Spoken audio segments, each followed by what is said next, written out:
Yes, ndugu mtazamaji wa Bongo 5 TV, tuko na mbunge Mheshimiwa Msukuma. Kwanza mheshimiwa, pole na msiba, lakini pia pole yetu sote. Asante sana.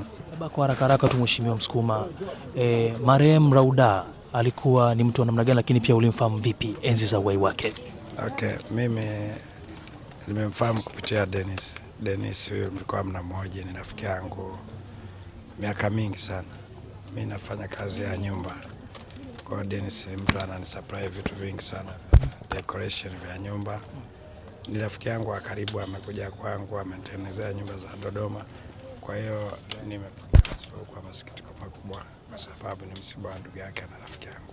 Japo unapoishi ni mbali, lakini umekuwa ni kiongozi wa haraka kukimbilia hapa kuja kuwafariji hawa ambao wamepoteza kaka yake, lakini pia watoto wako hapa, wafanyakazi wako hapa, na ni CEO aliyekuwa kiwanda hiki, na kifo chake kina utatanishi kwa maana ya vile ambavyo kina taarifa yake inapotoka kwamba alikuwepo hapa, walinzi wanadaiwa kusababisha kifo hicho. Neno lako ni lipi?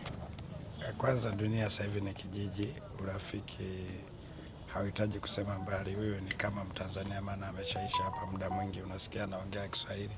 Kwa hiyo na marafiki wengi wa Tanzania ambao wanafanya naye kazi.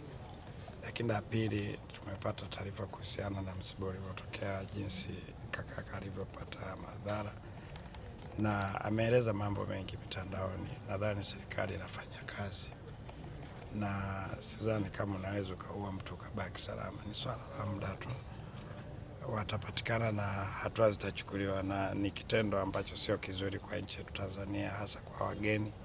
Serikali inafanya jitihada kubwa sana kushawishi watu wawekezaji waje. Sasa matendo kama haya yanakatisha tamani, lazima yakomeshwe. Tunaamini jeshi la polisi litafanya kazi yake na sheria itachukua mkondo wake. Milioni 10 kuua mtu ni jambo la kusikitisha sana, na hawa watu ni lazima wakamatwe. Na sasa jeshi letu la polisi linahitaji pia kufanya uchunguzi na kuweka udhibiti mkali kwa hawa watu wa Masai. Maana si Masai, mimi na marafiki wengi Masai.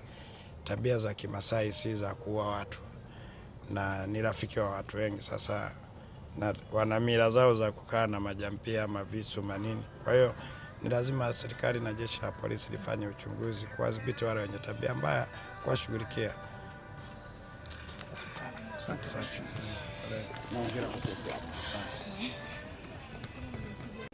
Mazuri ambayo marehemu ulikuwa ukimfahamu enzi za uhai wake. Niliyosimama mbele naitwa Gabi, Mtanzania kutokea Global TV, na ni mmoja kati ya rafiki wa Mr. Dennis. Sababu kuna nafasi kidogo ilipungua, ikabidi nije kukava, kwa sababu sisi wa Tanzania tumeumbwa na kubarikiwa upendo ambao tunao, tofauti na hawa ambao wanadaiwa kutekeleza kifo hiki, ambao wanataka kutuchafulia taifa letu lenye upendo, utamaduni wa kushikana na kukimbiliana kwenye shida. Kwa hiyo ndugu zangu waombolezaji, hapo kwa unajiandaa sasa hivi, ukipata nafasi basi tutaitana mmoja mmoja kwa ajili ya kuweza kutoa salamu za lambilambi. Lakini tunafahamu kwamba tuko na mheshimiwa mbunge yuko hapa kuwatia moyo waombolezaji. Asante.